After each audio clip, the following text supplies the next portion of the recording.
Welcome back to this Lenten devotional series based on Mark's Gospel. For day 29, we'll read Mark 14, 3 through 9. While he was at Bethany in the house of Simon the leper, as he was reclining at table, a woman came with an alabaster flask of ointment of pure nard, very costly, and she broke the flask and poured it over his head. There were some who said to themselves indignantly, "Why was the ointment wasted like that? For this ointment could have been sold for more than 300 denarii and given to the poor." And they scolded her. But Jesus said, "Leave her alone. Why do you trouble her? She has done a beautiful thing to me. For you always have the poor with you, and whenever you want, you can do good for them. But you will not always have me. She has done what she could. She has anointed my body beforehand for burial. And truly I say to you, wherever the gospel is proclaimed in the whole world, what she has done will be told in memory of her." This is the word of the Lord. Thanks be to God. You may have heard about the old Stoic farmer whose wife got to wondering why he never told her that he loved her. So on their 50th anniversary, she asked him, "Do you still love me?" He was shocked, and after a minute he answered, "Well, I told you on our wedding day that I loved you, and if that ever changes, I'll tell you." Now that's a crazy story, but could it be that we could go long years without growing in our love for the Lord or in our capacity to show Him?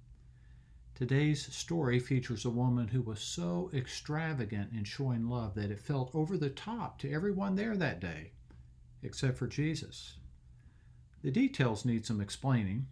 The alabaster flask she poured on Jesus' head had a perfumed ointment called nard. It was pricey, as in a whole year's wages for most laborers. A young woman might have such a flask as part of her dowry, or maybe her family had it preparing for a burial, and it had no screw-on lid. It could only be broken open. So for her to break it open and pour it on Jesus was a stunning act of extravagance. She may as well have been pouring out her future, her very heart and soul, and Jesus was obviously touched. When others criticized her extravagance, he lifted her up as one who would always be remembered. Wow. Being a Presbyterian, I know my patterns of showing love to the Lord are a lot closer to the Stoic farmer than they are to the woman. Maybe that's so for you too. And maybe that's why some call us the frozen chosen. What would it look like for you to stretch in your capacity to show your love to the Lord? Not that you'd have to become just like the woman. I don't think I could. But I can stretch some from my Stoic farmer starting place. Maybe you can too. Let me offer you a couple of suggestions to try during the balance of Lent for Sunday worship. How about going on Sunday with the intention to be more expressive than you've been before? That could mean something like singing out on the songs, or saying the creed like you wanted the Lord to know you believe it, or lifting your face, or maybe even your hands in adoration. It's funny how something little, like the volume of the voice, or tone of voice, or physical gesture, can move us from deadpan worship toward worship that says to Jesus, "I love you." Some may think you're crazy. Some thought the woman was crazy, but Jesus didn't.